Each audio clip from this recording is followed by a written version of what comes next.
All right. There we go. In three, two, one. Well, I forgot RTX didn't pick up the clap thing, but whatever. All right, time to do an intro for this thing. Hey, and welcome back to the What If Universe. I'm Drew here to bring you something new, I guess. And anyways, we're back with the What If YouTuber interview series, where today I have the legend, the myth himself, the Carthu's Dojo. I'm not too sure how else to describe this. It was something that I wasn't expecting this soon in the series, but hey, it is what it is. So, Carthu, would you like to start things off here? Explain what your channel is to the audience who may not know who you are, and explain what you know about Dragon Ball what ifs and whatnot. I'm sure. My name's Carthu. I do Dragon Ball content on my YouTube channel. It's mostly focused on what ifs as of now, but who knows what the future holds. And I've been a fan of the series since I was a kid. Really picked up interest probably around the time I heard Super was going to be announced. Was going to come out actually, like sort of between Resurrection F and Super, maybe even during Resurrection F. And ever since then I became from like a casual fan, I guess, to like reading the entire manga and like watching the series subbed in Japanese and all that. So yeah, for this interview, I'm just gonna ask questions related to what ifs, and we'll learn a bit more about your history and relationship to Dragon Ball community. Ask. So to start things off, what was it like making your first what if scenario? So what's funny is I don't remember which one was actually my first one. I think it was what if Goku didn't hit his head. I want to say it was that one, but it might not be. I honestly don't remember. Making my first scenario, I mean, it didn't like pop off or anything crazy. It did like I think it did well for my channel at the time, but it wasn't like a crazy, hundreds of thousands of view video or something. It was pretty tame. But it was a cool experience to like, talk about the series in a different way than I had been up until that point.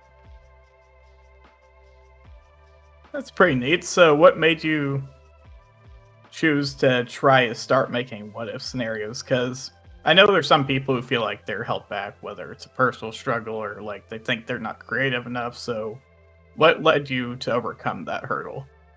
I don't think there was ever really a hurdle to overcome. I don't know if that sounds pretentious or not, but the general thing was always I try to answer questions about the series, and what ifs just seemed like another way to facilitate that spread of information. Yeah, I don't think it's pretentious at all. I'm sure some people disagree with our opinions, but that's whatever. Right. So, what did you actually learn from making your first what if scenario? Yeah, again, this is sort of like falling into the category of like how much do I actually remember from doing that? And No, that's fine. I I don't. understand. No. Yeah, I'm not saying I'm skipping the question though. Like if I was to say like something I learned was that sometimes like a bit of narrative.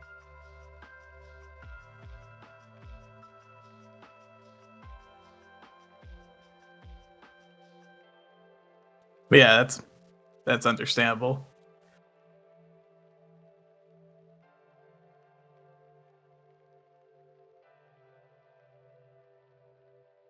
Let's see. So, do you have any advice for people who want to start making what if content? Sorry, I just cut out for a second. Can you repeat it?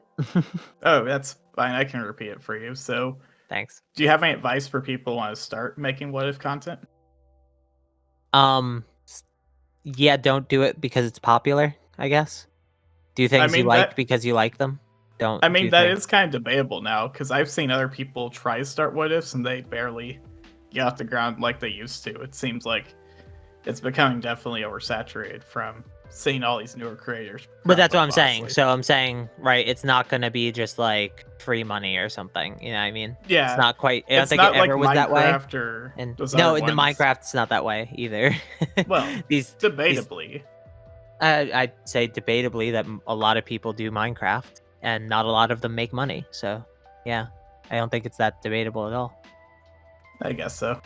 per capita, I'm pretty sure it's about the same as like who's popular in the what if sphere and who's popular in the Minecraft sphere. It's just that I we're guess that working with makes different sample sense. sizes. I guess that makes sense because it's more niche based. Yeah.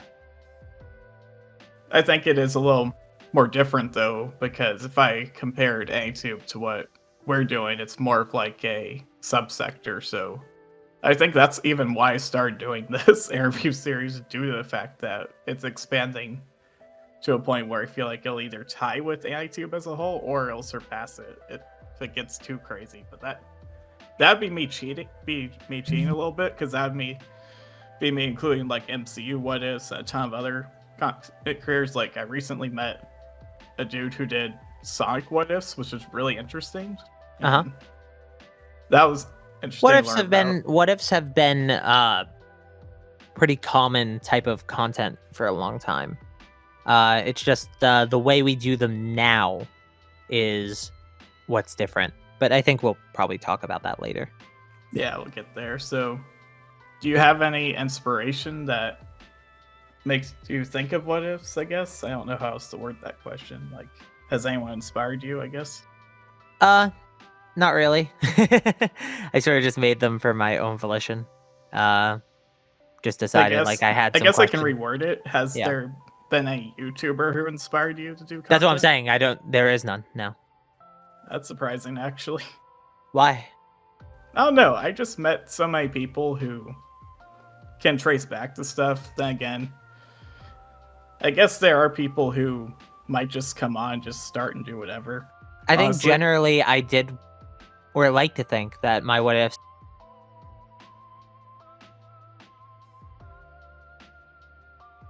were always sort of doing them.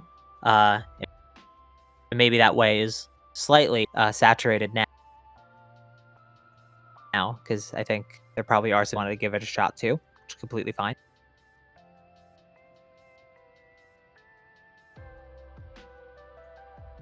But I think when I start what ifs as well as them or something, I always wanted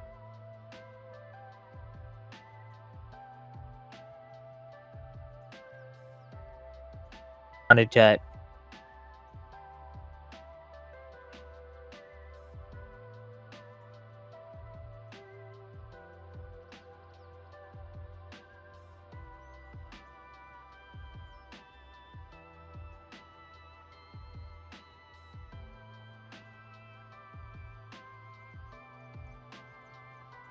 answer questions about the series. Those were two people who inspired me to do this content.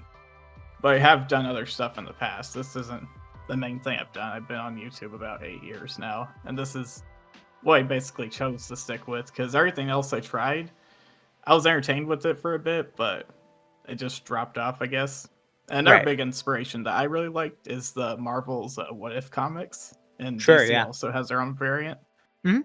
And it really showed me, like, from a storytelling perspective of how to do what I do. Like, I actually have a DC-based What If that I'm gonna try to get released down the line, which is a first for me, but I'll see how it goes, honestly, with that. See. Yeah, and that's what I sort of said before, right? The idea of what ifs isn't something so unique to YouTube or anything. It's been an entertainment staple for a long time. Yeah. So something that I think is like advice, kind of. Do you have anything that you do when you have writer's block? Do something else. You know what? That's a good enough answer. I'm just gonna go to the next question.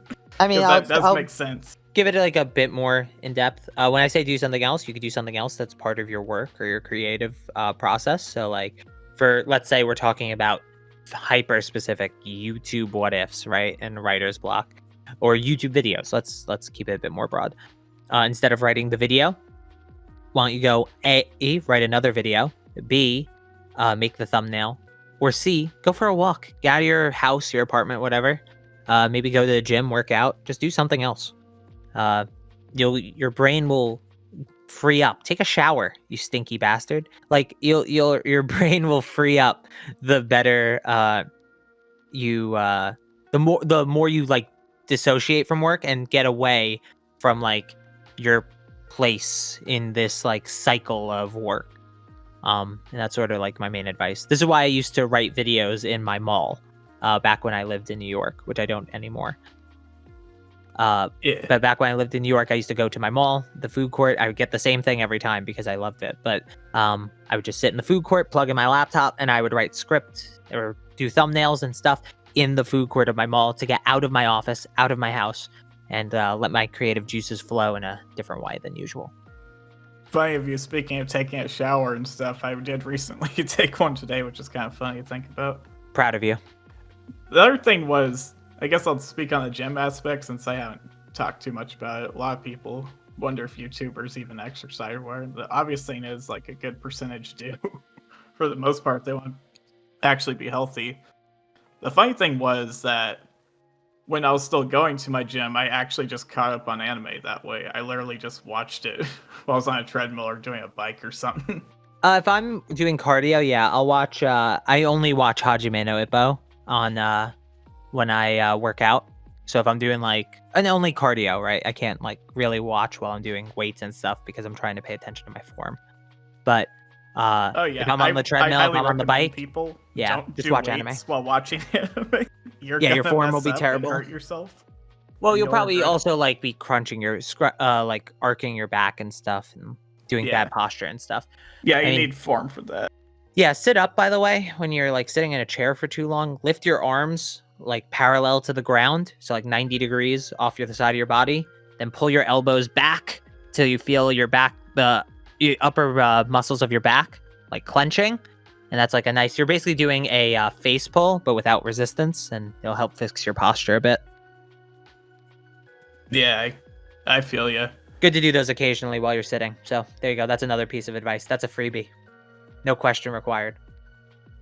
Yeah, I think with me, I've hadn't had writer's block for quite some time, and mostly because the fact that I've reached a point where I'm editing for so many other people. There's a point where I only have a limited amount of time to actually do what ifs for my script, so they're a lot more tighter than they used to be, which people are starting to notice.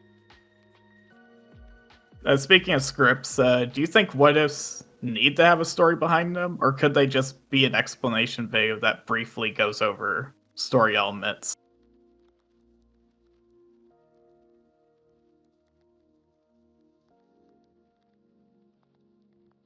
Or do you need me to repeat the question?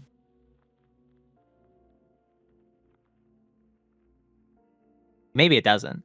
Be very surprising if you did this without knowing that. Hold on, can you hear me? Yeah, I hear you. You're fine. Okay, sorry. Did what was the last thing you heard? I'll repeat myself. You said maybe they don't need it. No, that's not. Wait, did I even say that? Okay, so I was saying they'll pick up in the recording. People will wonder what you meant by that. Hold on. Funny. Yeah. So what I was trying to say was I think this question is pretty targeted at me because of the what if Goku was a legendary Super Saiyan video I did fairly recently. It kind of is, kind of isn't, because I'm also accused of similar things as well. Well, there's nothing to be accused of, right? So if people no, want I to agree. say People shouldn't be criticized for it, but I'm saying we both have a similarity in that. Right. Yeah, so if people say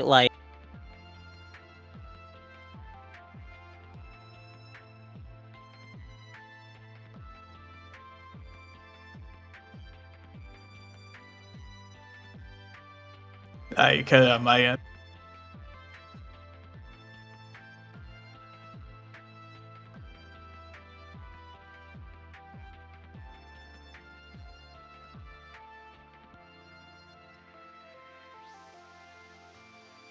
Can you hear me? Yeah, now I can. It's fine. I don't know what the hell is going on. But what I was saying, this will be fine. Yeah, what I was saying was I don't think there needs to be a big bombastic story for every single question. That's all. It's really pretentious to conflate what ifs with fan fiction just because that's what you want them to be. Inherently, they're just a question, and you can answer these questions without a story. It's not like you would say to your friend after watching a TV show, right? Hey, dude, what if this happened in the TV show, right? And then they say, oh, well, here, let me give you an elaborate story of all 8 seasons of the show, covering every small, minute detail. They'd probably say, oh, well, let's think about like what the mechanics of this thing are. Yeah, I think this would change, and that'd be about it. Like that's the reality of this type.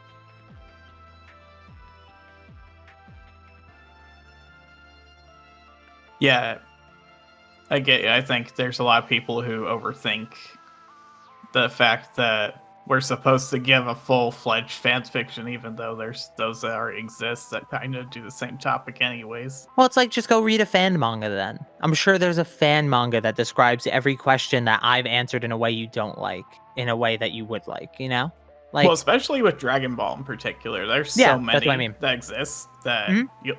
you'll find some. Like there even is one where Piccolo fuses with Mr. Popo, and you learn about those adventures, which was kind of funny when I interviewed that author Oh, back in the jeez. day.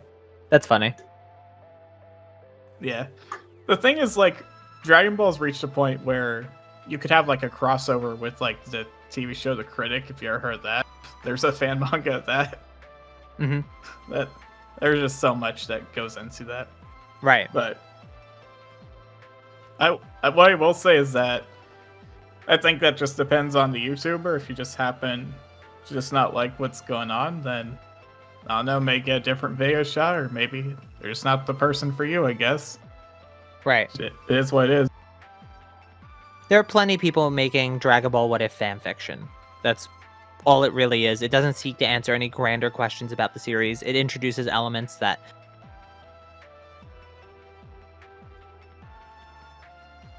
Yeah, I mean, yeah, that's what I would argue my What If Hercule was a Saiyan series is. It literally isn't meant to do too much else to a degree. It's more in the vein of a fan fiction than actually doing it more calculatively, like when he shows up in the series.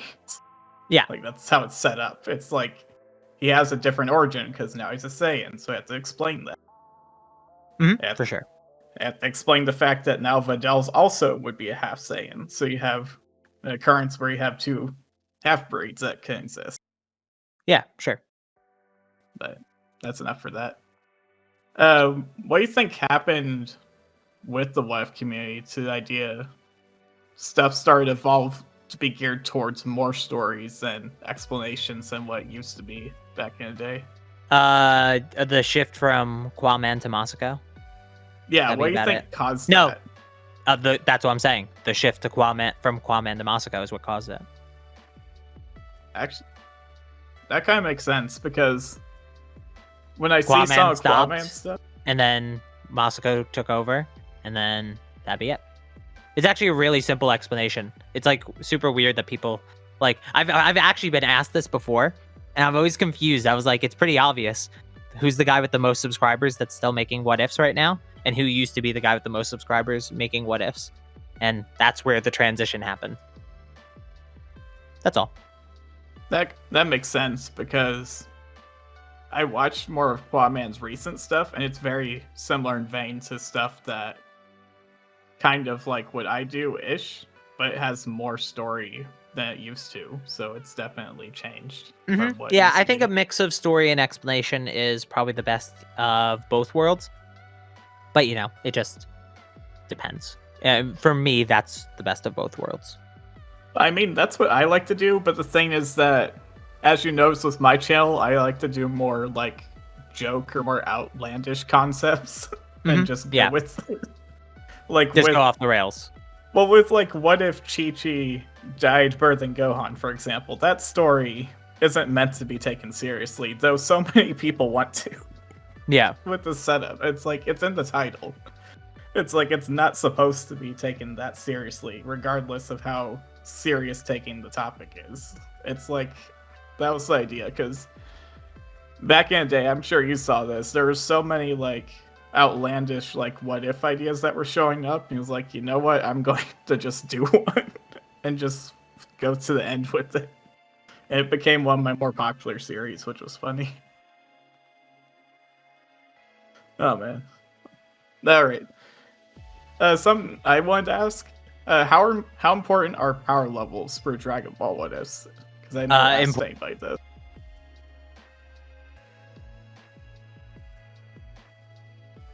Like, do you think they're important, or? levels that to some degree make sense to the viewer, then what you're causing is you're cutting their suspension of disbelief. And if you cut their suspension of disbelief, they're just not going to enjoy it. If someone has to think, hey, this shouldn't be happening, they're not going to enjoy it. So power levels are important until they're not important in the series. So the same point they stop being mentioned and talked about is the same point you stop mentioning and talking about them. But they're important up until that point, and they're important before that point. You could probably deal with just doing it for the Saiyan and Frieza saga, if that gives like a more cohesive answer. Don't necessarily need to do power levels for Dragon Ball, even though there are power levels for Dragon Ball. Yeah, that's understandable. I know it's me personally, I've always had issues trying to do them because I run into story issues. It's like when I if you run into stuff. if you run into a story issue, that means like to me, then that just means that's the way the scenario was going to play out. Yeah, I guess that makes more sense. Why are you gonna like force an end goal, right? You're not writing. I don't think, and this goes back to like what ifs being stories. I don't think what ifs inherently are like with an end goal in mind. They're not with the end goal of something good happening and a cool story happening. The end goal of a what if is to answer the question of what if this happened. And sometimes what if something happened and what if something changes makes something worse or makes the outcome worse for our characters than it did originally. Yeah, that's true. I think when I was doing my earlier stuff, I think I didn't grasp the concept as well, but more recently I realized that I would rather just let the story play out and just take backlash from the results of me not doing power levels correctly. And I think that's what's helped a lot recently with making the stories better personally. Yeah, but then at what point then are we talking about fan fiction rather than what if? And this is like the line in the sand, you know what I mean? So for I me, guess right, that's a good that's point. the line in the sand. I'm not going to give you a positive outcome and a fun story just for the sake of, because I don't write fan fiction. I try to write what ifs that are fan fiction-y, I would say. I think what ifs are inherently glorified fan fiction, but as much as they're fan fiction-y, I try to like establish a baseline in the reality of the series and try to do as minimal changes as possible, especially nowadays, to the original story. So that way it's grounded in something. Because if it's grounded in nothing, then there's no point. Why even make it a Dragon Ball what if it's not grounded in the reality of Dragon Ball? I guess that's relatively fair. I guess my thing is more of like I ground things based within, I guess you would say, the setting and not necessarily how a universe operates. So you can still have some of the same characters and stuff, but physics could change a bit, essentially. Yeah, but then like you get to explain.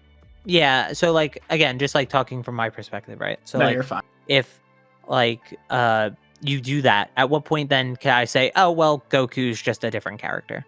Oh well, Gohan's not Gohan anymore. I'm gonna write him completely differently. He's completely different.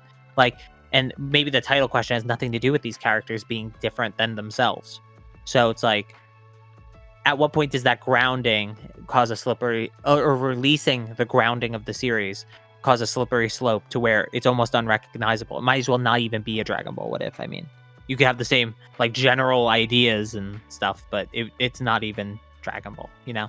So that's like sort of what I try to avoid. I guess that brings up to the other question I have. So why do you think Dragon Ball fans in particular find power scaling more important in what scenarios compared to like MHA and other ones? Because I've covered other stories, I've seen other people cover Naruto and whatnot, and power scaling for their series don't seem to be as in depth versus Dragon Balls for whatever reason. I don't know why. It would depend on, I guess, who you're talking about, because I don't know. I don't watch MHA what ifs. The only like Naruto what ifs I've seen are like Swag Kage's, and Swag Kage is perfectly fine to do some power scaling. I think Swag Kage is more inclined to what you do, because I've seen his content before. It's more right, and that's what I'm saying. So like that's what I'm saying. So all I've seen are things that do still involve power scaling and stuff. As for Dragon Ball, I mean, inherently, like I said, your suspension of disbelief has you believe certain things, and without like a pretext to assume otherwise, you're gonna get your suspension of disbelief cut. So like a viewer will be watching, and all of a sudden Gohan kills Nappa, right? But he still only trained with Piccolo, and he only trained with Piccolo for half the year because the other half was him surviving. And like, how did he kill Nappa in this case? He doesn't have the cans on, right? Like, if I did that, then the audience would be like, wait, how did he do that? You didn't explain that. That there's a suspension of disbelief that's like cut. So you have to have, to some degree, I mean, Dragon Ball inherently has power scaling baked into its narrative because power scaling helps create a cohesive universe. And this is why, like, a super basic thing that you can notice just by watching the series is we go from destroying like countries and cities to planets and stars to galaxy to solar systems to galaxies to universes, right? So like we're ramping our way up this like chain of things that are clearly getting bigger in scale and scope. Things like having Mecha Frieza come back and be one-shot by Trunks establishes how strong the androids must be if Trunks is able to beat the last major arc villain. Dabura being the same strength or relatively as strong as Cell establishes how mighty Boo must be to manhandle Dabura. So it's like these things are extremely important because they help, first off, found tension, but second off, found a reality in which this universe works, so you can believe this universe is existing in a way that makes sense. I can't agree with that. I think my thing is that I had more issues with messing with numbers themselves. That's why I dropped using power levels themselves. But as far as scaling goes, I tend to try my best with that personally. That's just me, though. Sure. I get people do get mad at me when they ask, "Oh, what's this character's power level?" And I literally say it's like I quit doing them for this reason, because if I do it wrong, then that means I have to explain it later why it's wrong. It's better not to put it in, just like say how the battle goes out, and that gives you an idea to interpret what their power levels should be, at least in my opinion. Sure. Now, granted, if I do something stupid and just have Vegeta win somehow, I have to explain how he won, obviously. Whether it's tactics or some sort of power-up he got. I can't just say, like, he won because of pure luck, unless there's something that I actually throw in to create that luck factor, honestly. So, I guess that's the best way to explain it. Sure. Which... it's something I think about a lot, I guess, with myself, because that's what separates me from what you do, because I don't go in depth with that. I typically try to go more with the story, but I do keep with it for the most part. I don't insert too many random, like, new characters for the most part. And if I do, I have an explanation why they had to be brought back. Sure. Or if they're just thrown into the story, obviously, but... I guess to move on to another question, is there any what if ideas you haven't done yet or want to try do, like a podcast or maybe run a what if through Google Translate or something random like that, I guess? Not really, to be completely honest.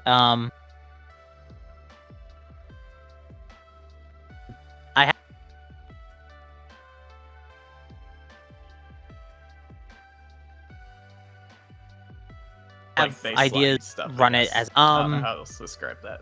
I mean, like, I don't know, Like scenarios, I mean. Yeah, I guess they're like other scenarios, right? So like that's it. That's all I that's what I was wondering. Yeah. I have other content planned that's not what ifs. That's all. Yeah, what ifs can stay themselves, and I can just do the other stuff that I also like to do, which is more so the idea. Because the funny thing with my channel is, like, at first I wasn't sure what direction I was wanting to go, and then I realized, like, can I just make what ifs more absurd than what they are? So that's when I thought of, like, throwing one of my scripts in Google Translate and just reading it for the laughs, essentially. That's gonna be funny when that comes out, because that's gonna be a mess to read. Oh man. Alright, so I guess something else that I thought about. I remember a while back you had like a smallish controversy with the anime YouTuber. It's Anime Girl. Would you mind just recalling a bit about what that was for people who might not remember that era of YouTube? Yeah, sure. It was pretty funny. Its anime girl was like famously like doing massive clickbait. And what's funny is to some degree her style of content would be extremely accepted now if she just framed it in the form of fan fiction. Uh, but she was basically just doing clickbait for like Dragon Ball Super and stuff and getting like a decent amount of attention off it. Um, and basically what I did was I was like a small YouTuber at the time. I just thought it'd be funny to like point out how like weird the content itself is inherently. So like I would just like I took a video, like her most recent one. I was like, yeah, let's talk about how much of a meme she is. Because everyone was just like treating her like a meme. Um and I was just like, yeah, she like talks extremely slowly. Like there's like so many spaces in the dialogue. I actually like did like in the video an edit of the time she wasn't talking and like this unedited out all the spaces, and it cut down like her 10-minute video to like I think 7 something minutes instead. Is pretty funny. It was just like a funny thing to do. Funnily enough, she like disappeared after some pretty quickly after that. That video did pretty well though, but I don't know. It was probably partially to do with like Super, like being pretty much donezo. Uh, not just me, but a couple other people as well, kind of like saying, "Yeah, this is kind of trash content." Just try to be a bit better. I was experimenting with like a commentary style that I never really stuck with, and yeah, thought it was interesting. But it was probably something I wouldn't do today. But at the time, it was something pretty fun for me to do. I don't know. I just had fun with it. Yeah, it's understandable. I think commentary in Dragon Ball still exists. I know Geekdom did a debunk-ish video on game theories, like 5-minute thing with Frieza. I thought that was interesting, but there really isn't too much that goes on anyway, so it's understandable why that would have not counted on anyways, in Hmm. theory. Yeah, Besides, for sure. like outside drama, which I don't consider part of Dragon Ball. I'd rather consider like power scaling or like theory videos more in that vein, not like actual drama between people, which I'm not getting into here. I'm not getting in depth in that here, obviously. Yeah, let's dip away from this before you I don't say want something to. you regret. Yeah.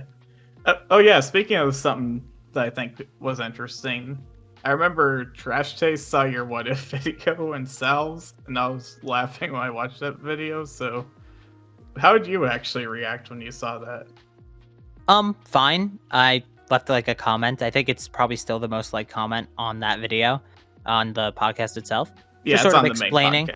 Yeah, just sort of explaining like, yeah, this is like why I was doing it. This is when I made the video. So like just to be clear, that's not like some shitty thing I was doing for money or whatever. And then whenever anybody commented on that video that they came from the Trash Taste podcast, I had like a copy paste comment ready to say, hey, this is like a charity thing. Like you could donate to charity on the side of the video. So since you came here from Trash Taste, consider if you have like a couple extra dollars lying around, donating to a good cause. And that was really the whole purpose of the video anyway. So they gave it more exposure. Hopefully that got it more donations. And that's pretty much that. Yeah, there honestly isn't too much to go in depth with that. I made my own video discussing it, and for the most part, I only have a few minor things what they said, and that's mostly due to underexposure of the web community anyways. Because they understand what mainline YouTube is. They've talked to other people, but the stuff that we do is very niche, honestly, which I can Sure. forgive them for that. Yeah, I would say so. I guess something that I want to ask you, like, as someone who creates what ifs, and since you created what ifs for a while, do you have any advice to other what if content creators when they make their what ifs? To anyone in general, I guess just edit more, but that'd probably be about it. Try to make things make sense, like I said before, so that way there's like you're not cutting your audience's suspension of disbelief. And that'd be it. Because you don't want audiences to click away because you say something they like think is just so stupid and unbelievable, And editing can just make it so they watch more. That's about it. Yeah, I get you. I think with me, I'm reaching a point where I like to throw in more like jokes / sarcasm every once in a while because Sure, yeah, and Everyone bits of else your is starting to personality as copy well. each other at this point. So I realized, like, you know what? I'm purposely going to throw in jokes when I can, or put in moments that are funny, essentially, and make it a little bit different. And it's been working out okay. I know some Mhm. people enjoyed jokes that I throw in every now and then. Yeah, for sure. Personality can be a big thing as well. Yeah, I think I have a relatively fine personality. Some people have actually compared me to its anime girl in the past, which is really funny to think about in hindsight. But it's mostly due to the fact of my voice. Like earlier on, I had a really horrible stutter with some of my videos, and I still do every once in a while, but I think I've been improving at least. Mhm. So, what do you think of the wife community like right now? What do you think about it? I guess. Like the viewers or the creators? Uh, why don't we break you up into two questions? We'll do it that way. We can start with the viewers, and then we can move to creators. Um, Viewers have been pretty cool. But like I think to some degree, especially with the legendary Super Saiyan Goku video that I did, which for those of you who don't know, for some reason like people are like, "Oh, this is a cop out. This is like easy, whatever." That was like a harder video to make because I had to like do stuff on camera as well and whatnot. And it requires actual research, right? To like make sure I'm calling these forms by their official names, make sure I'm getting details right and stuff. Um, and like people were like, "Oh, this is a cop out. This is easy." It's like I don't know. It feels like some to some degree they're like entitled, right? They're like, "Oh no, you can't call this a what if. We declare what a what if is." And it's like, no, It's I answered the funny. title question, so it's like, Yeah, it's yeah. funny. You're not entitled to a story, but I would also argue to agree you're not entitled to the right answer either. Like if Mm. someone gives you the wrong answer, you could watch someone else potentially. Sure, but I think if they like have so like let's say I gave the wrong answer to a what if, and somebody Okay, that would be commented. funny though. No, but if I gave the wrong answer to a question in a what if, and somebody commented that I was wrong, and I look back and I say, "Oh, I was wrong about that detail. I didn't research that well enough. That's my bad." I'll accept that as my bad. That's different than saying what can and cannot be a what if. Oh, okay. People That's what you pointing out mean. your I got a little confused. people pointing out your flaws is perfectly fine. Yeah, I'm fine with that Okay. personally. I'm more talking about like story beats, not necessarily like Even fights then, they or could have a different scaling. opinion on how the story would go. Yeah, that's what I'm Narrative is talking about. inherently interpretation, though. So again, I don't think that's necessarily an issue too. I think it's only an issue when they think they decide what is and isn't a what if. And I mean, I guess to some degree there is probably a threshold where I would say something isn't a what if they like completely don't answer the title question. Um, but like otherwise, I think as long as you answer the title question, and that's the purpose of the video is to give you an answer to the title question, regardless of if it's an explained or a story. If the title question is answered, it constitutes a what if. And that's it. So I think to some degree the audiences are great, but to sometimes they can be a little entitled. But I don't know why. I just sometimes happens. I think a lot of that comes down to demographics, and also what I've noticed more is Dragon Ball itself. There's a lot more vocal fans versus MHA and other ones, because with MHA, if I do a slip up and I apologize, a lot of people are more accepting of it versus if I did the same in Dragon Ball and it feels like an equivalent mistake, essentially. Maybe I've never really had that. If I admit a slip up, they're usually pretty all right with it. But maybe I'm just being like optimistic overly. Well, I think because you're more in depth in Dragon Ball than I am, I tend to forget things every once in a while, so something might be missing something, or I Right. include something that doesn't make sense. Like the best example I can think of was when I was doing What If Goku stayed single, I accidentally interpreted the wish to bring back Frieza's men, which included Nappa, which wasn't correct, obviously. And I Hmm. corrected that later down the line because, like, wait a second, that wasn't right. And I still wrote it anyway. So that's the biggest mistake I've ever made with What If so far. I Yeah. haven't gotten any worse, fortunately. But that was more of me mistranslating the wish itself, essentially. And that's why it Yeah, I was brought gotcha. back. But Uh, Actually, something I wanted to ask you. Do you have a favorite, like, non what if video you've made so far?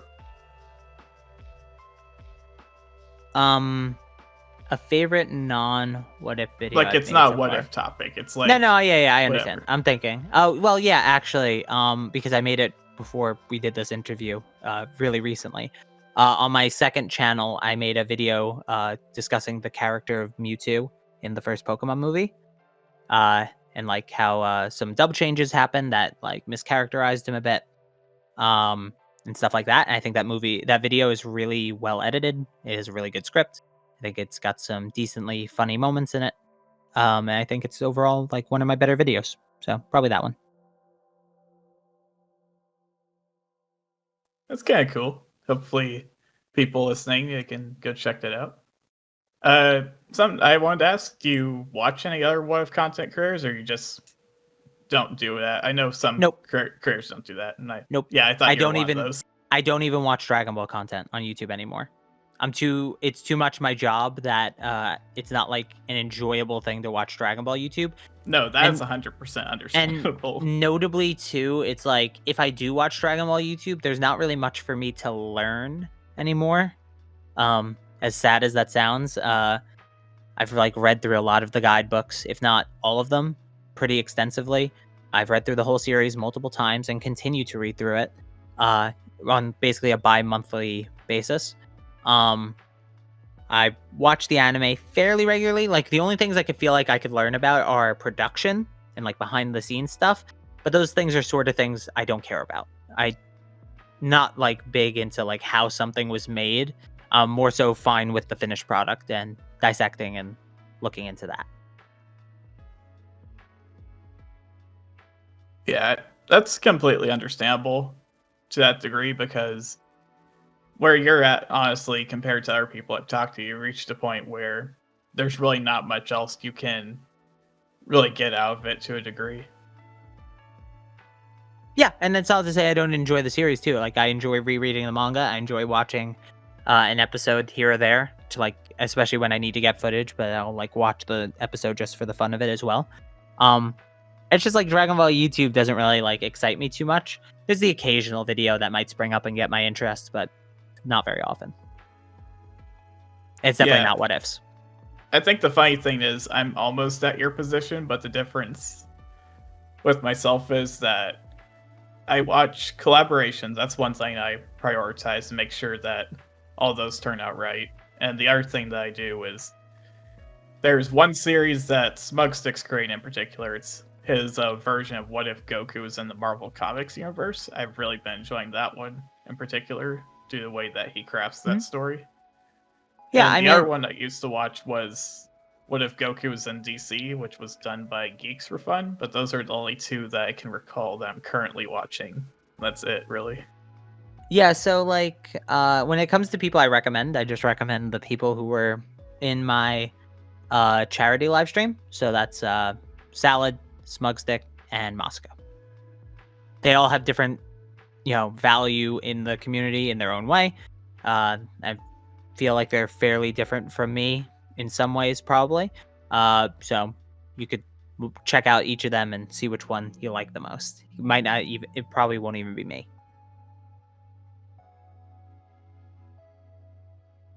Yes, that's understandable. I will say that I haven't gotten a chance to speak to Salad Sane too much, and Masako, I've only talked, I believe, once with them. That was it, really. So it's alright, I guess. I guess I technically have talked to Salad a little bit, but that's only related to Dragon Ball GT Abridged, not necessarily with content creation or collaborations in that vein, I guess. You mean Salad and not Sal the Saiyan, right? I probably said the wrong name. I get them confused. Because you said That's why Dragon Ball GT Abridged, wasn't that Sal the Saiyan's thing? No, Salajin? no, they're both in it. Oh, are they? Oh, okay. All right, so to explain that to you a little bit, so Salad Sane is a voice actor. Salad Jin essentially helps with the script writing currently. Mm-hmm. He didn't work on the recent episode, that was just me and Super Saiyan Science, but recently he has come back essentially to help assist with that. So that's why episodes are taking a little longer than normal. Gotcha. Here's a question I wanted to ask. So when you make a non-what if video and people don't like it as much, what makes you continue to experiment instead of just giving up? Um, I don't know. I just do things I like. That's understandable. Yeah, it's like I don't know. It's just a weird question. I don't know. I don't think you just give up after if something doesn't work once. You just see why it doesn't work and try to make it work. You don't just give up if you like it, right? If you do it and then you don't like it, then you could give up. But don't give up just because. Don't give up something you like, and then like how do I put this? Don't give up something you like just because it didn't work out immediately, right? If you did that, you Uh, wouldn't have a YouTube channel, okay, I kind of get what you're saying. right? I was more in the vein. It's like just do something because you just want to. Because I know there's certain content creators who purposely just do something because they think it'll turn out good, and then once they do it, it doesn't go anywhere. I've met a couple of people who've done that. I guess that is a lesson learned, that you want to make something you actually like, so that way the viewer understands that you actually like what you're doing. Well, no, that's not even what I'm saying. So what I'm saying is, if something does that you like to make doesn't work out immediately with the first video, that doesn't mean you stop doing that content. If it's a new type of content that like doesn't work out immediately, if it's an experiment, the experiment is not just one video long. Oh, okay. That's what you Like meant by when it. you start a YouTube channel, right? And you upload your first video, do you expect that first video to carry you to, 1,000 subscribers and whatever, like 100,000 views? No, you don't expect that. And you expect that it'll take more than one video to get to your goals. You should always expect that if you're trying something new. Nothing's going to be handed to you. It's like such a weird mentality, like, oh, this non what if piece of content didn't perform as well. Well, it's like, yeah, but maybe it just wasn't good. Maybe it could have been improved. Maybe the thumbnail wasn't enough. What didn't drive your audience to click it, right? There's just other factors. Yeah, it's understandable. Because I've met people / interviewed people who quit doing it. And it's interesting when I talk with them, it wasn't necessarily for popularity reasons, but as a matter of fact, when they tried to do other stuff, their main audience didn't like it. And that led one person essentially make a second channel, and the other person just deleted the what if content and just took the hit, which was kind of interesting to think about. Mm-hmm. That's why I thought I'd ask, because there's always a chance that people think about that in the back of their heads. I guess something that I wanted to ask, have you ever considered making like non-Dragon Ball what ifs in the future? Nope. No. Nope. Nada. Zero. Zilch. 0% chance. Never happening. All right. That's. I could give you I thought more. I would ask. I could give a more cohesive. I could give a more cohesive answer. No, that's fine. I was saying I asked because you did cover My Hero and a few other animes every once in a while, but it was just My Hero. I don't think I covered anything else. But that's probably someone else's channel I was thinking about then. So and even then I didn't do what ifs. The reason I don't do what ifs for other series is because I inherently seek to make sure a suspension of disbelief is held, and because of that, as I established before, I need to do a lot of research, which is why my videos don't come out like every 2 days or whatever, or every day, because 1, the editing, 2, the research, and 3, the writing. Just like writing a script takes a while. So it's like between those 3 factors, I just couldn't find myself learning that much about another series and then crafting stories about that series as well. Yeah, that's completely understandable, because I know, like, for example, the biggest example I can think of would be Naruto. Naruto is such a well-built, like, power scaling system that it is broken later on towards Shippuden, but I will say that from watching it all the way through, I haven't got caught up to Boruto yet, but I do know that there's shenanigans with that. But anyways, I do understand that there would actually be a good amount of coherent research you would have to do to make the scale that you do with your Dragon Ball What Ifs for sure. So I completely understand that aspect.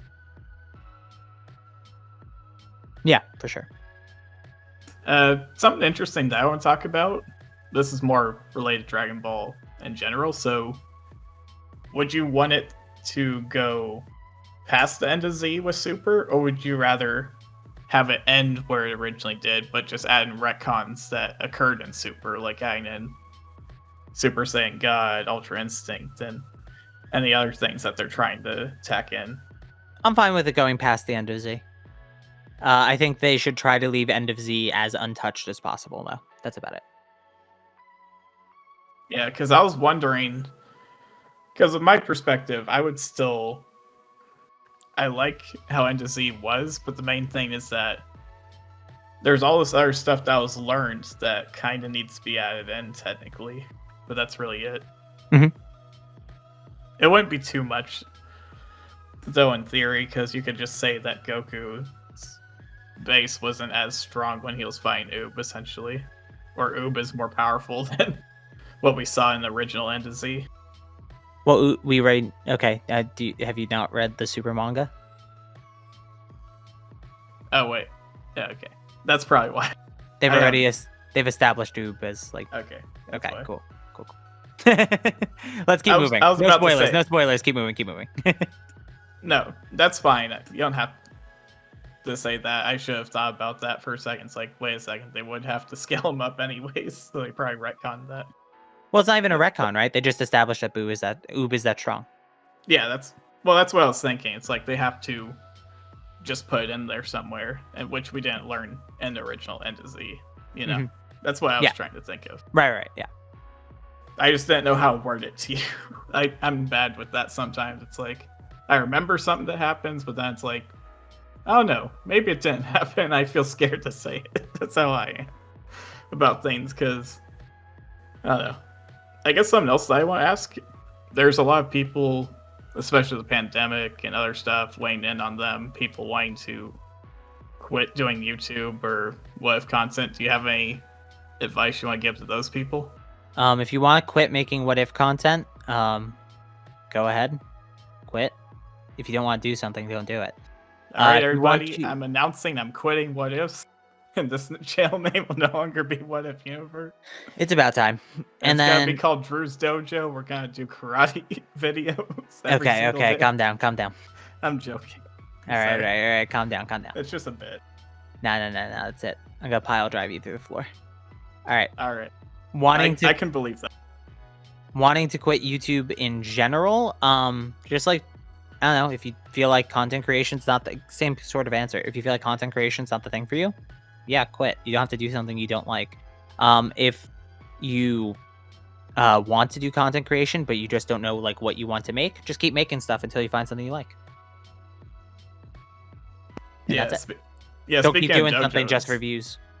Yeah, speaking of dojos, actually, I wore your shirt to my gym every once in a while, and some people thought it was a real place. It was like, yes, Peak. It is a real place, but where it is you have to look it up. Yeah. So I think some people might have found your channel that way and That's probably funny. wondered who this person is. It's a good shirt, man. Oh yeah, that has its own story, honestly. Like, it was passed around like 3 different people till I got it. I didn't even win the initial giveaway when that happened.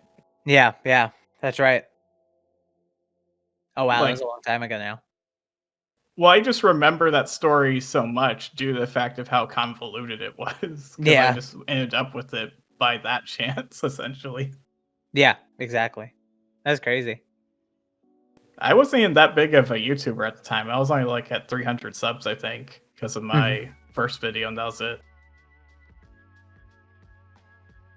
Because I remember Plus Ultraman shouted me out once because I think I don't know if I told you the story, but essentially my first what if was just a script pitch to him.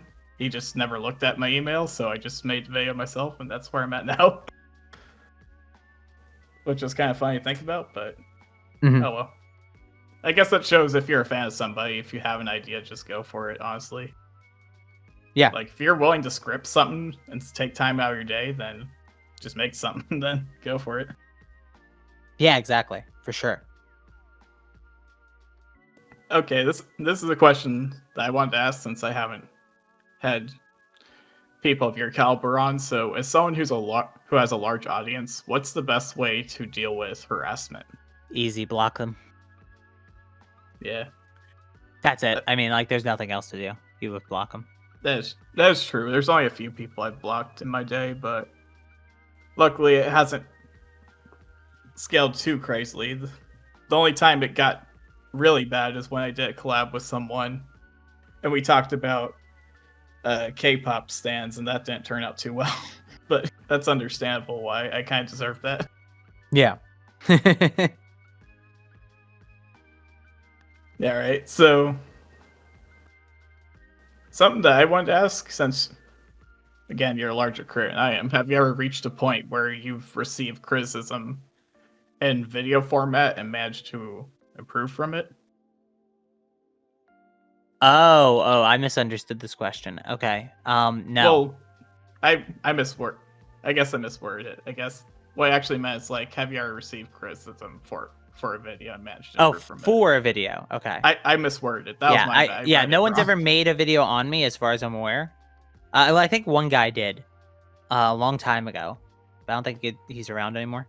But otherwise, no, I haven't had a video made on me. And then, as for like receiving criticism on a video, the first time I ever used my face in a video, like not a face reveal, just like on camera, like talking through points of the video. I received some criticism about the look and feel, how it felt like a highlight from like a stream setup rather than like an actual recording for a video, which is why I actually have like a little studio setup next to me, which is where I actually record now if I'm on camera. Yeah, it's funny with myself. The room that I'm in is terrible to record in. They're just open window. Well, not open window. There's like windows, walls. It's just terrible. Which currently I'm trying to fix that situation, but I understand why, as a creator now, why I need one. But over 8 years, it took me this long to realize, like, yes, this is why creators actually have a space to record and just don't do it in their basement anymore, essentially. Yeah. But then again, I've been on the platform for a while, so I guess that was my mentality. I still had it until I reached this point. I guess something I wanted to ask is, like, should creators care about dislikes to likes ratios? Should they actually care about that?